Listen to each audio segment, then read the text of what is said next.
नमस्कार दोस्तों, MPN academy में आप सभी का हार्दिक अभिनंदन है। प्रस्तुत है साप्ताहिक करंट अफेयर्स टेस्ट सीरीज। दोस्तों, इस वीडियो में हम लोग 8 से लेकर 15 मार्च 2022 तक के समसामयिक घटनाक्रम पर आधारित 30 महत्वपूर्ण मल्टीपल चॉइस क्वेश्चंस को व्याख्या के साथ हल करेंगे। पहला प्रश्न है, यूक्रेन में तेजी से बिगड़ती सुरक्षा स्थिति को देखते हुए भारतीय दूतावास को अस्थायी रूप से किस देश में स्थानांतरित किया गया है?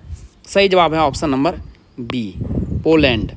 भारत सरकार ने यूक्रेन में तेजी से बिगड़ती सुरक्षा स्थिति, खासतौर से देश के पश्चिमी हिस्सों में बढ़ते हमलों को देखते हुए भारतीय दूतावास को पोलैंड में अस्थायी रूप से स्थानांतरित करने का फैसला किया है। विदेश मंत्रालय ने 13 मार्च को यह जानकारी देते हुए कहा कि आगे होने वाली घटनाओं के आलोक में स्थिति का पुनर्मूल्यांकन किया जाएगा। किस हाईकोर्ट ने स्कूल कॉलेजों में हिजाब बैन के फैसले को चुनौती देने वाली याचिकाओं को खारिज कर दिया है? सही जवाब है ऑप्शन नंबर सी, कर्नाटक उच्च न्यायालय। हाईकोर्ट ने अपने फैसले में कहा है कि हिजाब पहनना इस्लाम की अनिवार्य प्रथा का हिस्सा नहीं है। 3 सदस्यीय खंडपीठ ने अपने फैसले में कहा कि यूनिफॉर्म पहनने से विद्यार्थी इनकार नहीं कर सकते। शिक्षण संस्थान क्लास में हिजाब पहनने पर बैन लगा सकते हैं। उत्तर प्रदेश विधानसभा चुनाव 2022 में भारतीय जनता पार्टी ने कुल कितने सीटों पर जीत दर्ज की? सही जवाब है ऑप्शन नंबर सी, 255। राज्य की 403 सीटों पर 7 चरणों में मतदान के बाद 10 मार्च को नतीजे आए। बीजेपी ने राज्य में भारी जीत दर्ज की। यूपी चुनाव में मुख्यमंत्री योगी आदित्यनाथ गोरखपुर शहर विधानसभा क्षेत्र से 1 लाख से अधिक मतों से चुनाव जीते हैं। दूसरे स्थान पर समाजवादी पार्टी रही, जिसने 111 सीटों पर जीत दर्ज की। कांग्रेस पार्टी को 2 और मायावती की बहुजन समाजवादी पार्टी बीएसपी को महज 1 सीट पर जीत मिली। अन्य पार्टी में देखेंगे तो अपना दल सोनीलाल 12 सीट और राष्ट्रीय लोक दल को 8 सीटों पर जीत दर्ज हुई। उत्तराखंड विधानसभा चुनाव 2022 में कांग्रेस पार्टी ने कुल कितने सीटों पर जीत दर्ज की? सही जवाब है ऑप्शन नंबर ए, 19। राज्य में भारतीय जनता पार्टी ने बड़ी सफलता हासिल करते हुए लगातार दूसरी बार बहुमत हासिल किया। भाजपा को राज्य की 70 विधानसभा सीटों में से 47 में सफलता हाथ लगी, लेकिन मुख्यमंत्री पुष्कर सिंह धामी अपनी खटीमा सीट से चुनाव हार गए। हालांकि पिछले बार 57 सीटें जीतने वाली भाजपा को इस बार 47 सीटें ही मिली, लेकिन यह उत्तराखंड के इतिहास में पहला अवसर है जब सत्तारूढ़ दल को दोबारा बहुमत मिला है। पंजाब विधानसभा में सीटों की कुल संख्या कितनी है? सही जवाब है ऑप्शन नंबर बी, 117। पंजाब विधानसभा चुनाव 2022 के परिणाम आ चुके हैं। नतीजों के अनुसार आम आदमी पार्टी की पूर्ण बहुमत की सरकार बनी है। आम आदमी पार्टी ने पंजाब की 117 सीटों में से 92 पर जीत दर्ज की। कांग्रेस 18 सीटों के साथ दूसरे स्थान पर रही। शिरोमणि अकाली दल ने 3 और भाजपा ने 2 सीटों पर जीत दर्ज की। 1 बसपा को सीट मिली है और 1 सीट निर्दलीय ने भी जीती है। जो छात्र इस YouTube चैनल पर जारी सभी करंट अफेयर्स वीडियोस की PDF प्राप्त करना चाहते हैं, उनके लिए यहाँ जानकारी दी जा रही है। सबसे पहले आइए समझते हैं कि आपको MPN academy current affairs PDFs की आवश्यकता क्यों है। एमपीएन एकेडमी PDFs ही क्यों? दोस्तों, हमने करके दिखाया है। पिछले 3 वर्षों में 4 महत्वपूर्ण एग्जाम्स हुए हैं और उसमें एमपीएन एकेडमी का परफॉर्मेंस कैसा रहा है, आइए आपको दिखाते हैं। 66वीं बीपीएससी प्रीलिम्स का एग्जाम हुआ था 2020 में 27 दिसंबर को, जिसमें से 41 प्रश्न पूछे गए थे करंट अफेयर्स सेक्शन से। 36 प्रश्न टैली हुआ है एमपीएन एकेडमी PDF से। परफॉर्मेंस कितना रहा? 87.80%। 2021 में बीपीएससी द्वारा कोई एग्जाम कंडक्ट नहीं कराया गया था, तो हमने सेकेंड बेस्ट एग्जाम को लिया है Bihar SI prelims exam 2021। Shift 1 और शिफ्ट 2 दोनों मिला करके 36 करंट अफेयर्स से क्वेश्चन पूछे गए थे, जिसमें से 31 टैली हुआ है एमपीएन एकेडमी PDF से। परफॉर्मेंस रहा 86.11%। यह एग्जाम 26 दिसंबर को हुआ था। 2022 में 2 परीक्षा हुई है। एक परीक्षा तो रद्द हो गई है, कैंसिल हो गई है पेपर लीक के कारण से। 67वीं बीपीएससी PT परीक्षा 2022 8 मई को यह एग्जाम हुआ था, जिसमें से 30 प्रश्न करंट अफेयर्स सेक्शन से पूछे गए थे। 26 टैली हुआ है एमपीएन एकेडमी PDF से। परफॉर्मेंस रहा है 86.77%। अभी रिसेंटली बीपीएससी CDPO प्रारंभिक परीक्षा हुई है 15 मई को, जिसमें 35 करंट अफेयर सेक्शन से क्वेश्चंस पूछे गए थे। 30 प्रश्न टैली हुआ है एमपीएन एकेडमी पीडीएफ से। परफॉर्मेंस रहा है 85.71%। तो आपने देखा कि किस प्रकार से पिछले 4 परीक्षा में 85% से ज़्यादा प्रश्न MPN academy current affairs PDF से टैली हुआ है। दोस्तों, इन सारे एग्जाम्स में पूछे गए करंट अफेयर्स क्वेश्चन और एमपीएन एकेडमी में कहाँ से टैली हुआ है पूरे प्रमाण के साथ वीडियो यूट्यूब पे भी मिल जाएगी और टेलीग्राम पे भी मिल जाएगी। टेलीग्राम पे सर्च करेंगे एमपीएन एकेडमी और इस प्रकार से ये लोगो दिखेगा, वहां पर आप ज्वाइन कर लेंगे। दोस्तों, यदि आप 67वीं बीपीएससी प्रीलिम्स का री एग्जाम देने वाले हैं या 68वीं बीपीएससी प्रीलिम्स का एग्जाम देने वाले हैं तो आपको ये वीडियो जरूर देखनी चाहिए। इससे आपको करंट अफेयर्स सेक्शन में रिसेंट ईयर्स में किस प्रकार के क्वेश्चंस पूछे जाते हैं पैटर्न का पता चलेगा, साथ ही साथ एमपीएन एकेडमी पीडीएफ को कैसे इस्तेमाल आपको करना है ये भी पता चलेगा। आइए अब चर्चा करते हैं कि इन पीडीएफ कोर्स में किस प्रकार की सामग्री मिलेगी आपको। दोस्तों, 67वीं बीपीएससी और 68वीं बीपीएससी दोनों का कोर्स उपलब्ध है करंट अफेयर्स का। इन करंट अफेयर्स के साल भर के कंटेंट को रिवाइज करने में आपको केवल 18 घंटे का समय लगेगा। कैसे? देखिए, 3 प्रकार के कंटेंट आपको प्रोवाइड किए जाते हैं। साप्ताहिक current affair test series MCQs format में राष्ट्रीय और अंतर्राष्ट्रीय लेवल का, इसमें आपको 50 पीडीएफ मिलेगा साल भर में। 1 महीने में 4 पीडीएफ मिलती है, तो 12 महीने का 48 पीडीएफ हो गया। एक इकोनॉमिक सर्वे और एक बजट, कुल मिला के 50 पीडीएफ। एक पीडीएफ को रिवाइज करने में आपको 6 मिनट का समय लगेगा। तो कुल 5 घंटे में आप इन weekly current affair test series को अच्छे से रिवाइज कर पाएंगे। सेकेंड नंबर पे है मासिक current affairs, monthly current affairs short notes में। ये आपको राष्ट्रीय और अंतर्राष्ट्रीय लेवल का मिलेगा। 12 महीने का 12 पीडीएफ। एक पीडीएफ को रिवाइज करने में लगभग आधा घंटा का समय लगेगा, तो कुल 6 घंटे में आप इसे भी समाप्त कर देंगे। थर्ड नंबर का कंटेंट है वो है Bihar monthly current affairs, Bihar मासिक करंट अफेयर्स। इसमें एमसीक्यूज भी मिलेगी और शॉर्ट नोट्स भी मिलेगी। इसमें 14 पीडीएफ मिलेंगे, 12 महीने के 12 पीडीएफ, एक इकोनॉमिक सर्वे और एक बजट। एक पीडीएफ को रिवाइज करने में लगभग 30 मिनट का समय लगेगा, तो कुल 7 घंटे में इसे भी आप रिवाइज कर लेंगे। तो कुल 18 घंटे में आप एक साल भर के कंटेंट को रिवाइज कर लेंगे। ध्यान में रखिएगा कि 67वीं बीपीएससी का जो एग्जाम है वो काफ़ी डिले हो गया है।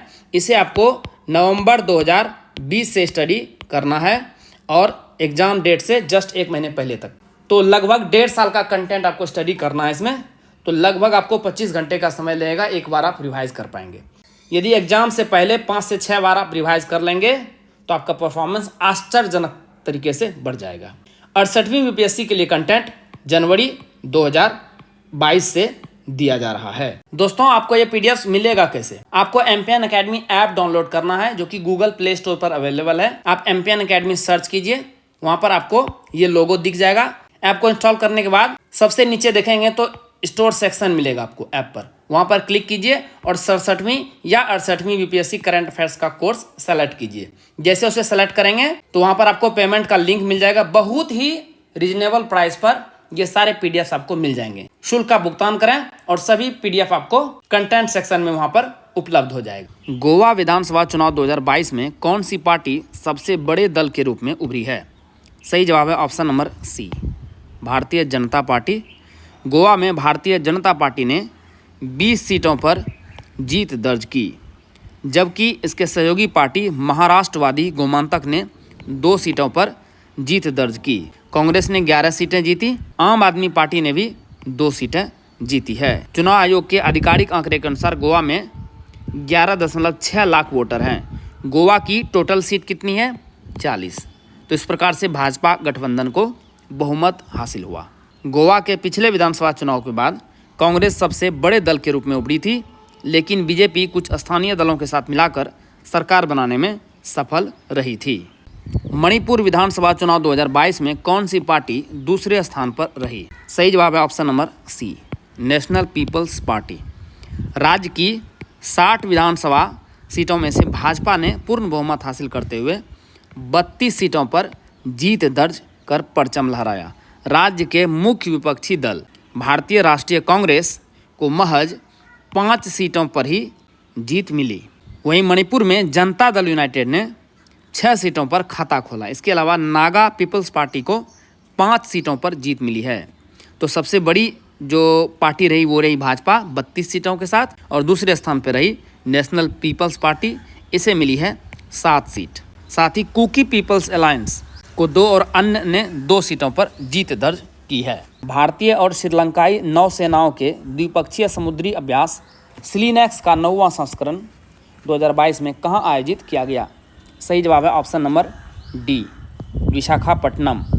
2 चरणों में यह अभ्यास 7 और 8 मार्च को विशाखापट्टनम में होने वाले हार्बर चरण तथा 9 एवं 10 मार्च को बंगाल की खाड़ी में होने वाले समुद्री चरण के साथ आयोजित किया गया।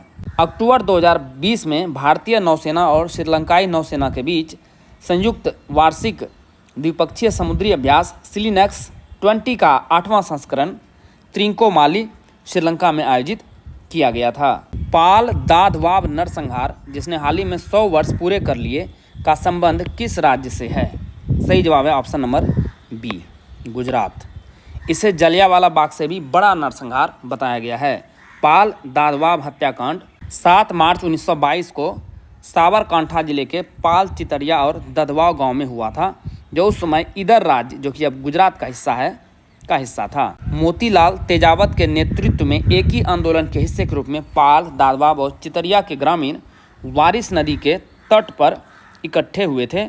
यह आंदोलन अंग्रेजों और सामंतों द्वारा किसानों पर लगाए गए भू राजस्व कर यानी लगान के विरोध में था। तेजावत को उदयपुर राज्य द्वारा अपराधी घोषित किया गया था और उन पर 500 रुपये के इनाम की घोषणा की गई थी।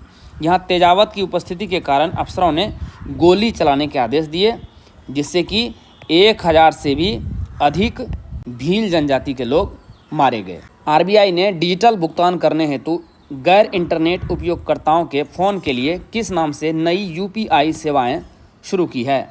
सही जवाब है ऑप्शन नंबर बी, यूपीआई 123 पे।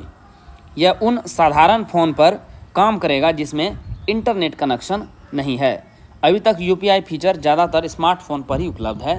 फीचर फ़ोन के लिए यूपीआई सेवा खुदरा भुगतान पर आरबीआई के नियामक सैंडबॉक्स का लाभ उठाएगी।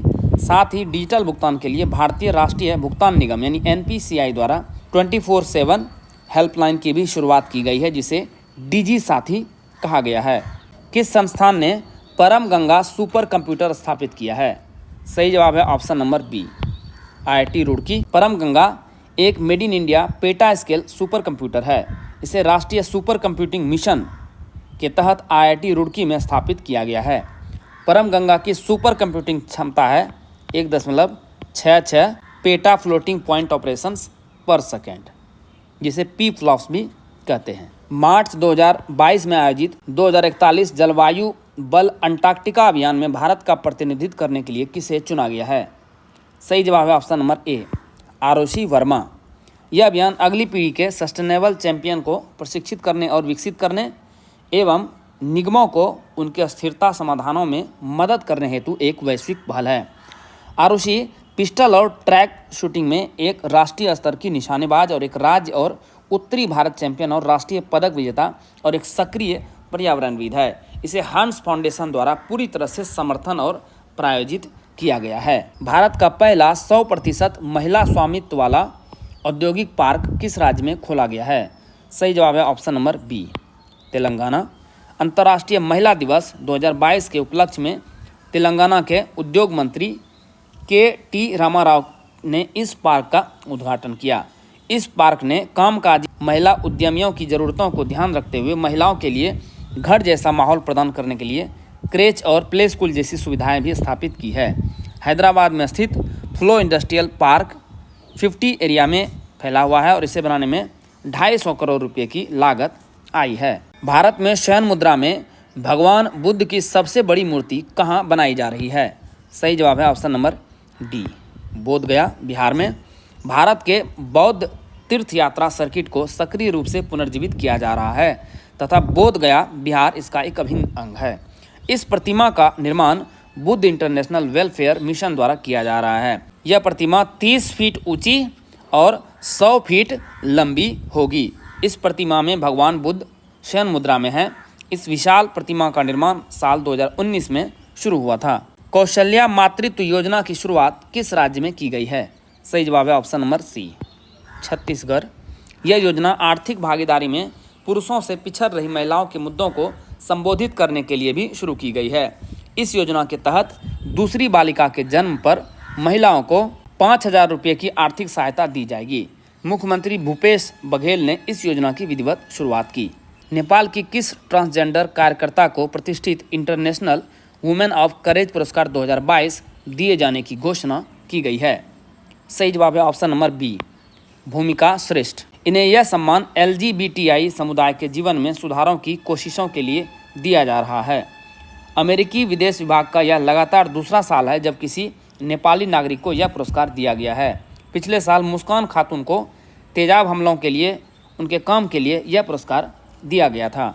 एक नया रिटेल स्टोर ब्रांड स्मार्ट बाजार को किस कंपनी द्वारा शुरू किया जा रहा है? सही जवाब है option number D, Reliance retail.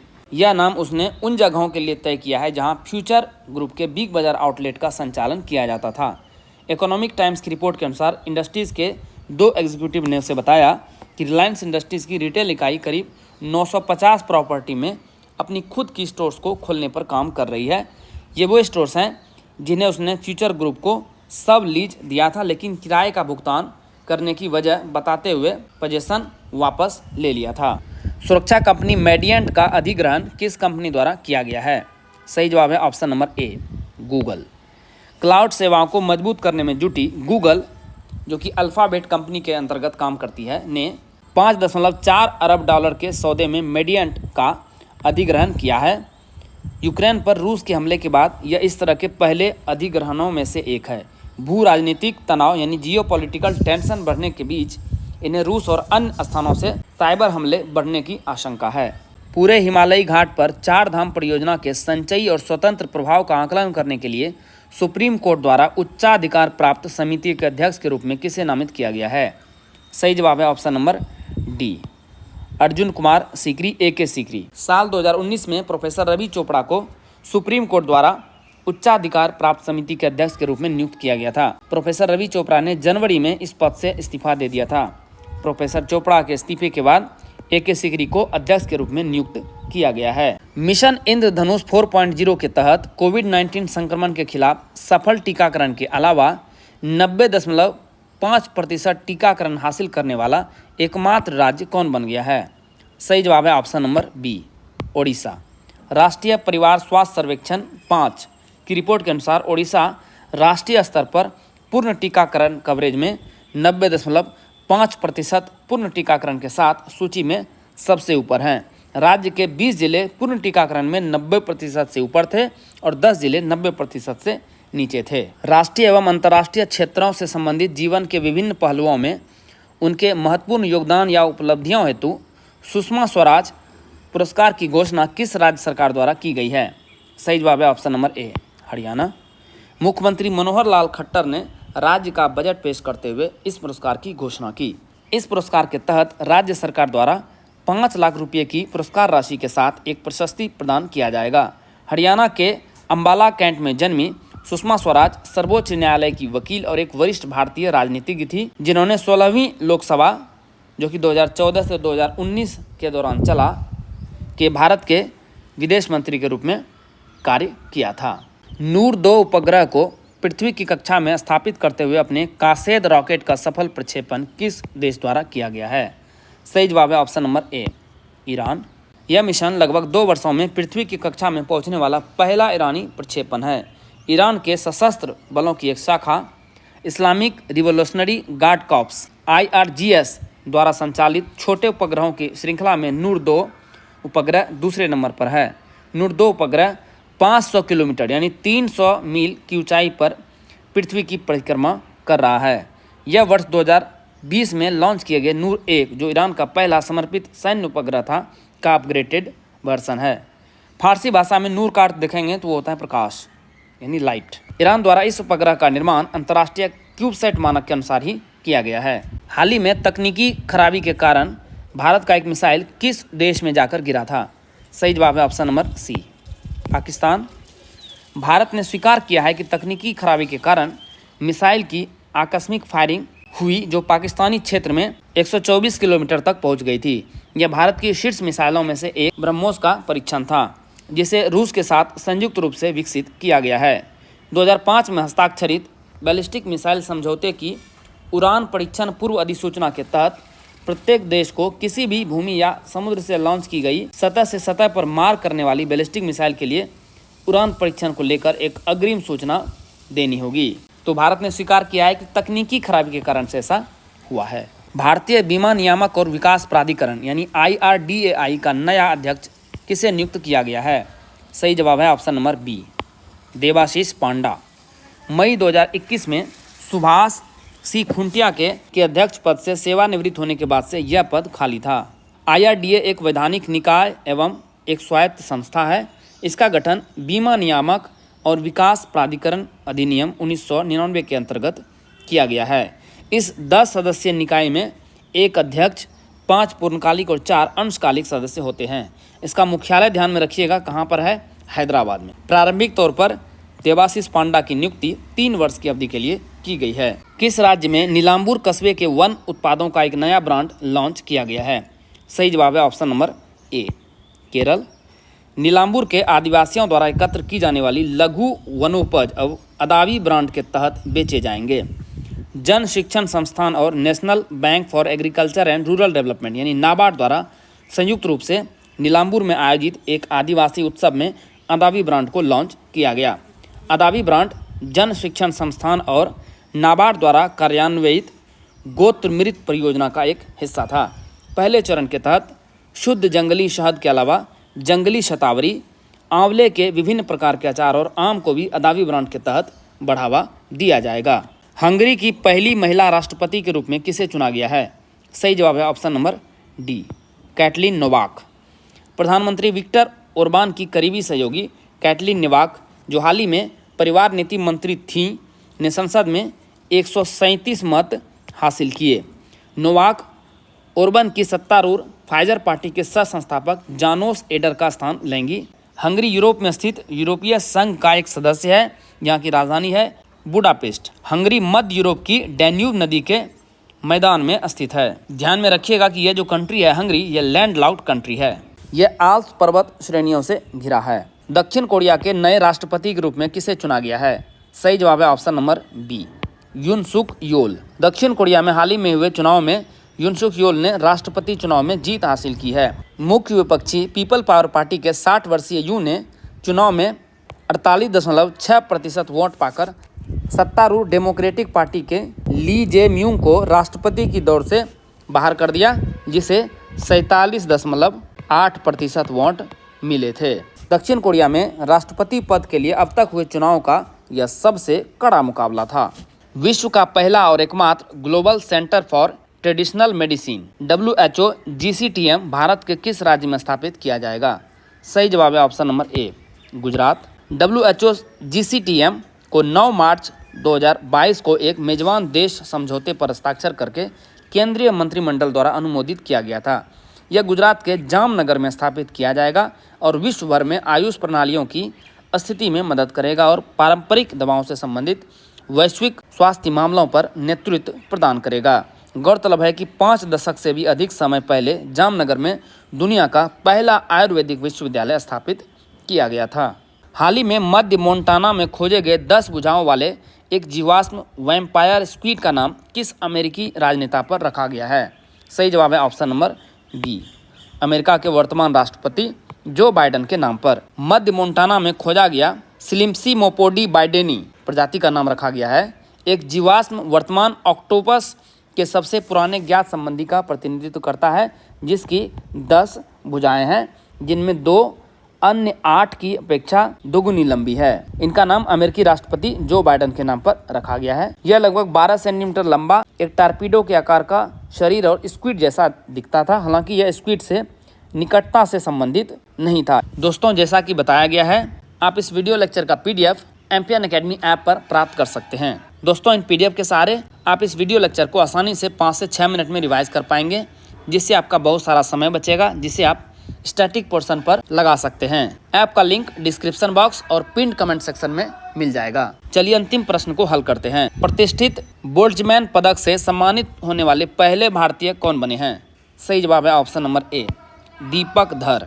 यह पुरस्कार international union of pure and applied physics की ओर से सांख्यिकी भौतिकी में उत्कृष्ट उपलब्धियों के लिए 3 साल में एक बार दिया जाता है। इस साल अगस्त 2022 में यह अवार्ड प्रोफेसर दीपक धर को जापान में होने वाले स्टैटफिश 28 में दिया जाएगा। यह प्रिंसटन यूनिवर्सिटी के जॉन जे होफील्ड के साथ इस पदक को साझा करेंगे। प्रोफेसर धर वर्तमान में Indian institute of science educational and research Pune में फैकल्टी हैं। दोस्तों इसी के साथ साप्ताहिक करंट अफेयर्स के इस संस्करण को समाप्त करने की आपसे इजाज़त चाहूँगा। वीडियो देखने के लिए बहुत बहुत धन्यवाद। All the best for your exam preparation.